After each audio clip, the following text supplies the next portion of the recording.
One of the most hyped up titles in the mid-2010s, but its release for PC in 2016 left far more removed than promised. This rocky start was not the end for this title, however. It has probably received more free content updates than any other game in history, and after 10 years it's hard to recognize it from its original release, which even back then, the game was one of the most ambitious games ever made. I'm Nash from Off the Shelf Media, and today we're talking about No Man's Sky.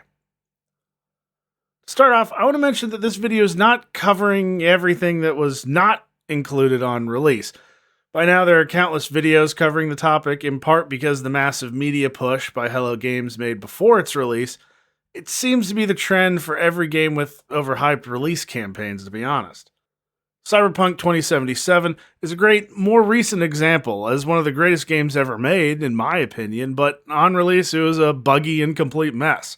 After 6 months of polishing it, it finally felt like it was actually finished, but it left a lasting impression on its audience. That was a lesson learned from No Man's Sky for me.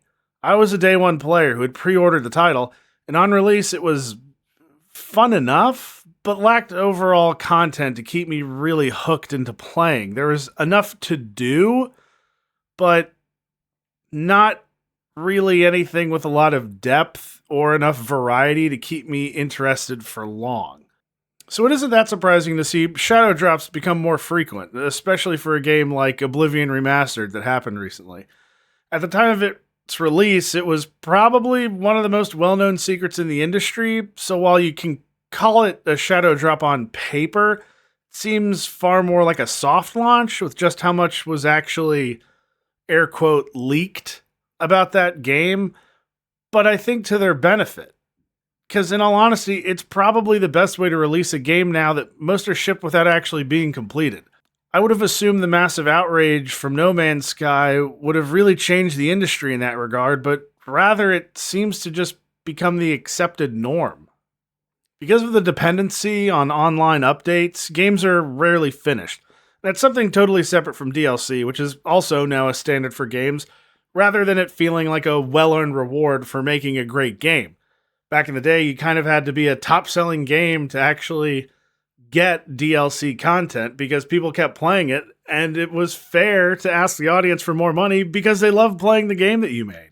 But No Man's Sky is incredibly different in that area. In 10 years, it has had 35 major content updates, something that is in the design of its game theory. It exists in arguably the largest game map ever created that uses procedural generation to create the billions of possible planets to explore. That means DLC for most of its features and mechanics simply would not make sense, and would easily break or disrupt the game for everyone who is not up to date.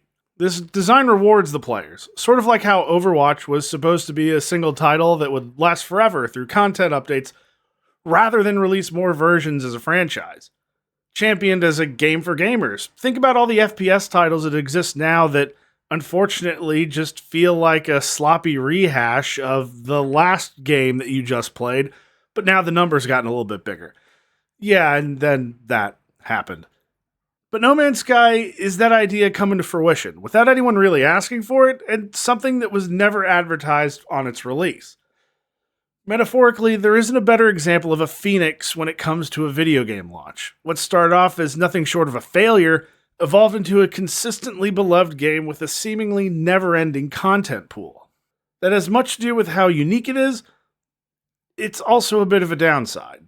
If someone who never played it before started right now and didn't like it, I would totally understand. Most of the game is incredibly abstract. The story and missions intentionally feel like their complete context is missing. And as we get later in the video, you'll see because so much of it has been added piece by piece with all these updates. It doesn't hold your hand for the vast majority of gameplay because it's all about discovery and exploration. That would kind of defeat the purpose. A good example is how it takes a few hours to complete the introduction walkthrough that just honestly scratches the surface to get you moving so players can explore between planets and galaxies, while also offering more direct routes for players who are familiar with the mechanics but want to start another playthrough. And I know some of you who have played the game are thinking, why in the world would you ever want to start a new playthrough? We'll get to that, because I've done it a few times throughout the years with the number of updates, and that's the main reason why. So many of the game's mechanics change as the years have gone by. And since I keep bringing up these updates, I'm going to do the unfortunate and name every single one and what they've added to the game. Now, I'm going to be honest, I'm going to minimize a bit about what they've added, but each one of these updates is considered a big one that added something new or different or a massive overhaul in the content. So without further ado, Foundation added modular base building, freighters, and survival and creative game modes. Pathfinder lets players share bases online, added a new exocraft in the permadeath mode.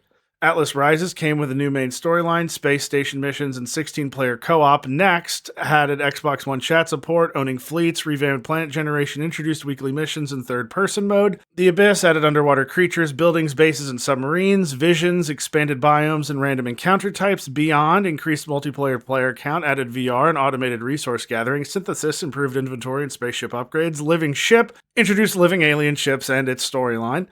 Exomech added a new exosuit. Desolation added infested starships. Origins increased life forms on planets, added binary and trinary star systems, and localized weather patterns. Next Generation, PS5 and Series X support was added to the game. Companions added taming animals as pets. Expeditions added short mission types to show different game features that had unique rewards. Prisms added NVIDIA DLSS compatibility. Frontiers expanded base and settlement building. Sentinel added weapons and increased planet defenses. Outlaws expanded spaceship combat. Endurance expanded base and freighter building. Waypoint switched compatibility and added relaxed gameplay mode. Fractal enhanced VR and support for PS VR2 and added more missions. Interceptor added max support, added more Sentinel units and corrupted worlds. Echoes added corrupted Sentinels, backstory, and additional alien race and pirate space fleets to fight. Omega added pirate spaceship raids, planet-based missions, and expedition missions could be started with other characters. Orbital changed space station design and added starship customization. Worlds Part 1 enhanced weather visuals and systems and overhauled planet generation. Aquarius added fishing. The Cursed added a Lovecraftian theme missions. Worlds Part 2 added gas giant planets and created planet systems. Relics expanded fossils. Beacon added Switch 2 support and allowed for multi-settlement management. Voyagers added Corvette-class ships, allowing for space combat and planetary landing. Breach expanded Corvette parts and acquisitions. Remnant added a gravity gun, as well as planetary salvage operations with new vehicles and customizations. And it's the 10-year anniversary, so I would assume that this massive list is going to be updated in a big way this year. So there's an obvious takeaway. Many of the game systems and mechanics have changed throughout and will continue to be added upon and refined for newer systems. Being able to play on the Switch is really crazy to think about it with how demanding this game is. I've pretty much exclusively played this on my PC until I learned you could play it on the Switch. It doesn't necessarily sync well because I think a lot of the updates for the Switch come out later, so it feels like the PC version is always far more ahead. I'd be willing to wager that the console updates are probably more succinct with each other. PC kind of has a habit of getting earlier update releases just because the game is being developed on a PC, so you would sort of expect that to happen. It's easier to port that over. But still, it's like that console, comparatively to the other consoles, has like no power. So being able to play it on the Switch is crazy. It definitely looks way worse, but it functions just fine. It's choppy, the loading screens are really long, but it still works. You can certainly do it. No Man's Sky is really a lot like an MMORPG, but the focus is on it being a single-player title. And I know that sounds sort of terrible, but I personally don't like MMORPGs. I think a lot of times just the fact that you have to have other people doing the same mission at the same time just for it to function, it doesn't necessarily make it fun unless you have a dedicated group. And I have a few friends who have been in those MMORPG groups, and they say it's a crazy mess of a power struggle. It's like office politics to the 10th degree.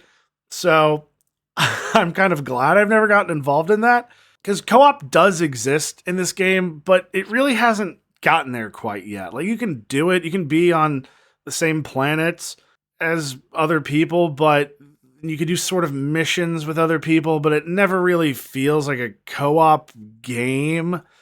It's much more sort of, they're there. The impact doesn't feel that important. It's come a long way from the beginning where I don't even think it was existent at all, but I wouldn't say that the game is good because of its co-op features. I don't think really anybody would say that. I think their addition is welcomed, but it still has a long way to go. Something that I'd kind of expect to see this year, because it's sort of the elephant in the room, I think, with No Man's Sky, is really rounding out the co-op so it actually feels like a co-op game. But I would say I really don't want it to feel more like an MMORPG. It would degrade the value for me. Maybe not for other people, but I feel like MMORPGs have a habit of sort of oversimplifying things, and this game is already very technical, and there's a lot each individual can do, and I would hate to see that removed in any degree to make way for an MMORPG environment. That being said, there's not a lot to compare No Man's Sky to, which can be a good or bad thing. You can do so much in the game that no one system really feels super developed, but that almost feels intentional because you can see by that list how often they've gone back and revamped or totally changed systems to make it function better. And almost every time they add some sort of story element to explain it. Like, there are a lot of things about getting a different multi-tool that have different missions or random encounters into getting one. So it kind of gives more weight to those events happening, but it also limits a bit of the random gen aspect. I remember one of the first things I ever searched on this game was where to get a cool looking multi-tool, because you can share your location, which is a crazy feature in this game, going and hunting down an item like that. Because if it's popular at all, you'll see a ton of messages left behind from other players like, hey, good job, you finally got it. Like, hey, we all have this one. Haha, gotcha. You looked up the video too. So that's kind of funny, but it's also unique because that interaction is very different from other games. I don't think there's a similar game where that kind of happens. Just the way that the co-op doesn't work sort of leaves that unique environment. You're looking at messages from people you'll probably never see. It's funny, which reminds you that you're alone too, which is why I say it's the elephant in the room is co-op. What the game really did on release that's sort of been consistent even with all of the content updates is something that we already knew. Space is largely empty, especially on release. There was nothing to see. Now every planet feels a bit more alive, even if it's like a deserted planet. They've added so many events and animals and plants and the water changing. It's made everything feel a bit more special when you land. I remember the first time I stopped playing it was because I had gone to so many planets, just hopping from galaxy to galaxy, and it felt like I was just seeing the same things over and over again. Like, there's 7, 8 generic planet types, and the animal kind of looked all the same, and it was never really felt unique. But each time I come back, that's totally different. There's so many more new things to discover. But that lesson in giant space games is something, again, that you expect other developers to learn, because it's a lesson that No Man's Sky or Hello Games, the team that developed it, it's something that they learned. Like, a good example is archaeology in the game. When it was first introduced in the game, there were just prehistoric bones, or they were called ancient bones, and they're all a single item. Like, if you found one, they'd all stack in your inventory, and they're all worth a lot of money. It's a good way to make money early on in the game because you just have to dig and find them, and it's pretty simple. But now, since they've revamped it, it's like each one is a unique bone fragment, and you can make your own skeletal displays from ancient alien bones, and they all have different values, and unfortunately they all have different items, so they don't stack in your inventory, which can clutter it up pretty quickly if you're trying to do it a lot. But it also added a new archaeologist vendor at the space stations who buys and sells them and can sell you different information on where to find them. And that is taking something that nobody, I think, was really asking for, and I don't think anybody necessarily expected it, but it took that bland element and really brought it to life. You saw that change of something generic became something entirely unique and had its own system, and it works well with the rest of the game. So that's why a lot of these mechanics, even though they feel incomplete, So much of that feels like it's just waiting for the team to develop it into what it will fully become. It's that kind of lesson that you think is obvious, right? If you're going to make a giant space game, a lot of it's going to be empty. So if you want to keep people interested, you need to either A, fill up that space, make it easy for it to be interesting, however you want to do that, random encounters or missions, or you develop a lot of cities and types of environment that becomes procedurally generated, but it all functions well together to feel unique when players discover that. Something that No Man's Sky has never had an issue with. The travel aspect is super fast. You get on your ship, you fly away, you're gone. You can go to a new planet immediately. If you want to go to a different galaxy, boom, you do it, you're there. You want to go to a different part of the solar system, boom. Quick loading screen, at least if you're on. I would assume the consoles now have pretty small loading screens just because of the amount of updates they've had. But you look at a game like Starfield, and I remember seeing Starfield, watching that first trailer for it, the first gameplay trailer. It's like, wow, that looks a lot like No Man's Sky. And I didn't feel like that was a good thing, because there's so much to do in No Man's Sky. All their systems make sense. None of them feel 100% fluid. Like, the combat system is not something to really write home about. The traveling is 100%.